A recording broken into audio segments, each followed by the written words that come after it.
आप सभी जानते हैं कि हाल ही में दिसंबर महीने का भारत के जीएसटी संग्रह का डेटा आया है और उस खबर के अनुसार दिसंबर 2021 का भारत का जो वस्तु एवं सेवा कर यानी जीएसटी का जो कलेक्शन है वो 1,29,000 करोड़ रुपए से ऊपर निकल गया है।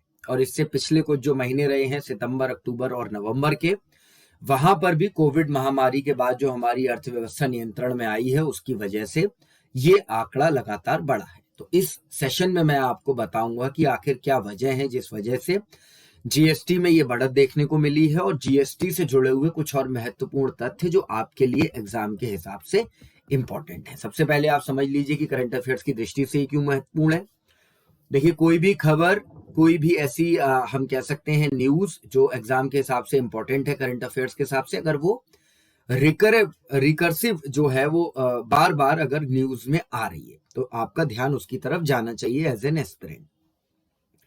अक्टूबर में, नवंबर में और दिसंबर में, यानी जो थर्ड क्वार्टर था हमारे फाइनेंशियल ईयर 2021-22 का, उसमें लगातार ये कलेक्शन बढ़ा है और आगे भी इसके बढ़ने की उम्मीद है। चाहे आरबीआई का रिपोर्ट हो, गोल्डमैन सैक्स का रिपोर्ट हो, आईएमएफ का रिपोर्ट हो, भारत की अर्थव्यवस्था तेजी से रिकवरी करती हुई नजर आएगी despite of the Omicron virus. तो आखिर क्यों ये बढ़ रही है, इसकी तरफ आपका ध्यान जाना चाहिए। वित्त मंत्रालय के अनुसार बेहतर अनुपालन और सरकारों द्वारा कर प्रशासन यानी कि टैक्स एडमिनिस्ट्रेशन में जो बेहतरी दिखाई गई है उसकी वजह से लगातार ये टैक्स जो कलेक्शन है उसमें बढ़त देखने को मिली है।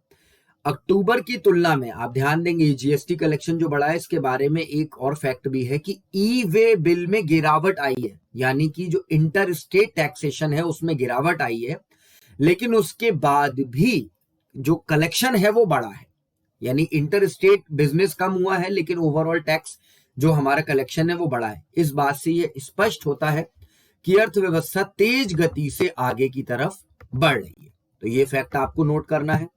दूसरी चीज आपको ये देखनी है कि आर्थिक विकास के साथ साथ चोरी रोधी गतिविधि यानी टैक्स के लेकर के जो फ्रॉड होते थे, टैक्स की जो चोरी होती थी, उसको लेकर भी सरकार के द्वारा जो प्रयास किए गए हैं वहां से भी जीएसटी संग्रह में वृद्धि हुई है। तो ये तो रीजन है जिस वजह से हमारा जीएसटी कलेक्शन बढ़ रहा है। अब आप देखिए जीएसटी के बारे में कुछ महत्वपूर्ण जानकारी जो एग्जाम में आपके काम आ सकती है।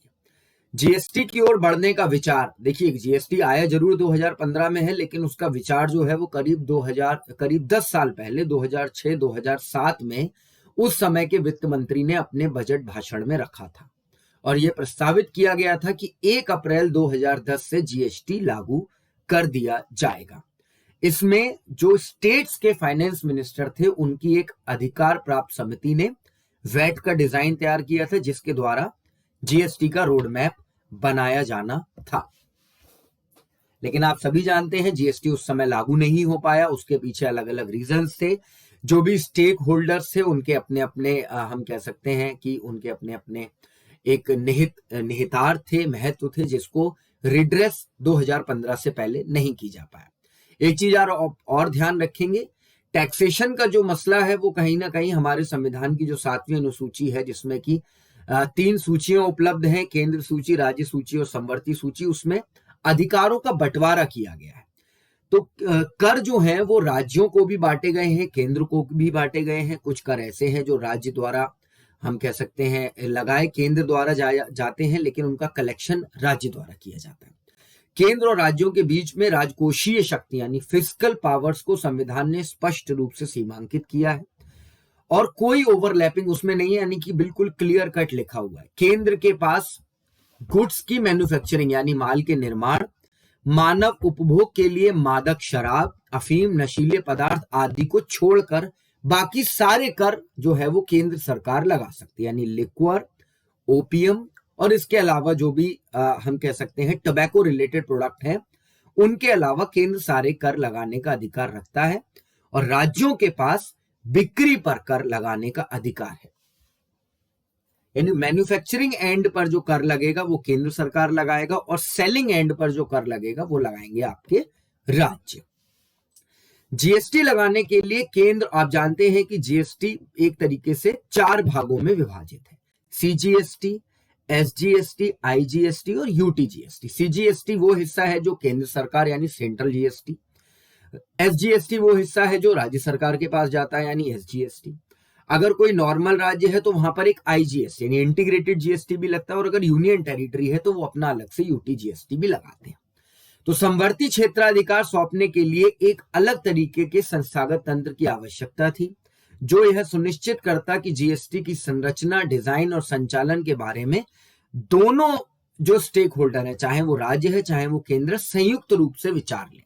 इन सभी मामलों को रिड्रेस करते हुए 16वीं लोकसभा में 19/12/2014 को एक संविधान संशोधन किया गया, क्योंकि संविधान की समवर्ती सूची में 7वीं अनुसूची की जो सब पार्ट है समवर्ती सूची, उसमें केंद्र जो करों के बंटवारे से रिलेटेड इश्यूज थे, तो पहले उसको रिड्रेस करना था, इसलिए संविधान में संशोधन करना आवश्यक था। तो 122वां संविधान संशोधन पेश किया गया। बिल मानव उपभोग के लिए शराब को छोड़कर सभी वस्तुओं और सेवाओं की आपूर्ति पर जीएसटी लगाने का प्रावधान करता है। कर अलग से दोहरे जीएसटी के रूप में लगाया जाता है। ध्यान रखिएगा, लगाया दोहरे रूप में जाता है, लेकिन उसका कलेक्शन एक साथ किया जाता है, यानी सीजीएसटी और एसजीएसटी लगाए अलग अलग जाते हैं। अगर किसी वस्तु पर या सेवा पर मान लीजिए 15% के स्लैब में वो आ रही है, तो 7.5% उसमें सीजीएसटी रहेगा, 7.5% एसजीएसटी रहेगा। लगाया अलग अलग जाएगा, लेकिन उसकी कलेक्शन एक साथ ही की जाएगी। अब चूंकि अगर दो राज्यों के बीच में यानी इंटर स्टेट अगर कोई प्रोडक्ट जो है या सर्विसेज जो कि डिलीवर हो रही हैं, तो संसद के पास ये अधिकार है कि अंतरराज्यीय व्यापार और वाणिज्य यानी इंटर स्टेट जो आपका बिजनेस है, कॉमर्स है, और उसमें जो आयात किए जा रहे हैं उस पर अलग से आईजीएसटी यानी इंटीग्रेटेड जीएसटी लगाने का भी अधिकार जीएसटी विधेयक में दिया गया था।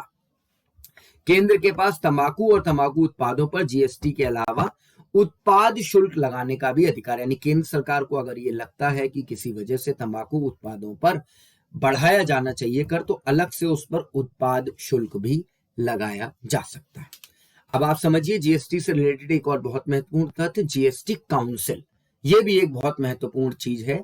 जो भी टैक्स स्लैब में चेंज होता है या किसी प्रोडक्ट को जीएसटी के दायरे से हटाना है या किसी प्रोडक्ट और सर्विस को जीएसटी में लाना है, इसका डिसीजन जीएसटी परिषद ही करती है। उसकी संरचना को आप बहुत ध्यान से समझ लीजिए, यानी किन किन को मिला करके ये जीएसटी काउंसिल बनती है। गुड्स एवं सर्विस टैक्स काउंसिल में केंद्रीय वित्त मंत्री, नोट करेंगे आप इसको, केंद्रीय वित्त मंत्री, राज्य मंत्री रेवेन्यू के, राजस्व के, और राज्यों के वित्त मंत्री शामिल होते हैं। अगर मान लीजिए उस राज्य में वित्त मंत्री नहीं है किसी राज्य में, तो वित्त मंत्री के स्थान पर जो व्यक्ति, या तो मुख्यमंत्री खुद काम कर रहे हैं, उन्होंने वित्त मंत्री का प्रभार ले रखा है तो अलग बात है, या किसी और व्यक्ति को वो प्रभार दे रखा है तो वो व्यक्ति उसमें शामिल होंगे। और यह काउंसिल जीएसटी की दर, छूट और थ्रेशहोल्ड और करों को शामिल करने की सिफारिश करती है।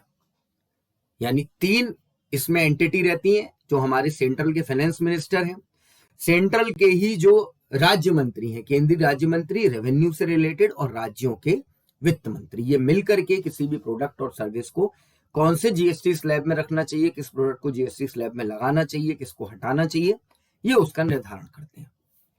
और इस जीएसटी काउंसिल का जो कोरम है वो कुल संख्या का आधा, ये भी फैक्ट बहुत इंपॉर्टेंट है, इसको आप याद रखेंगे। जो कोरम है वो आधे का है, यानी आधे से कम लोग अगर उपस्थित हुए हैं तो वो मीटिंग फिर नल एंड वॉइड होगी, उसमें लिया गया डिसीजन। और जीएसटी में निर्णय कम से कम 3/4 भारत मतों के बहुमत से लिया जाएगा, ये भी चीज आप ध्यान रखेंगे। यानी मीटिंग तब होगी जब आधे से ज्यादा लोग उपस्थित हों, और निर्णय तब लिया जाएगा जब 3/4 से ज्यादा लोग उसको पास कर दें। यहां पर एक चीज और आप देखेंगे कि केंद्र के पास डाले गए कुल वोटों का 1/3 वेटेज, यानी 100 में से 33% वेटेज जो है वो केंद्र अपने पास रखता है। यानी कि अगर केंद्रीय वित्त मंत्री और राज्य मंत्री ने अपना वोट फेवर में दिया या डिसफेवर में दिया, तो वो वेटेज 33% की रहेगी। तो एक तरीके से आप कह सकते हैं कि केंद्र यहां पर डिसिसिव नेचर में रहता है, और राज्यों के पास कुल मिलाकर सारे वोटों का 2/3 वेटेज जो है वो शामिल होता है। तो बहुत ही इंपॉर्टेंट ये सारी चीजें हैं। केंद्रीय जीएसटी परिषद की संरचना, कौन कौन उसमें शामिल होते हैं, और जो निर्णय लिया जाता है, तो पहली बात तो बैठक की गणपूर्ति क्या है। जैसे कि संसद में भी आप जानते हैं कि 1/10 का कोरम होता है, यानी 545 अगर कुल संख्या है तो मिनिमम 54 सदस्य जो है वो उस समय आपके होने चाहिए उपस्थित, अगर किसी बिल पर वोटिंग हो रही है।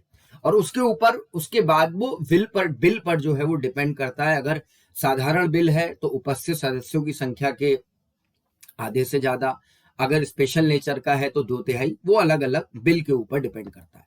उसी तरीके से जीएसटी काउंसिल में है, मिनिमम जो है वो आधे लोग उपस्थित होने चाहिए, और वेटेज जो है, जो अगर निर्णय होगा तो 3/4 वेटेज के द्वारा पास होना चाहिए।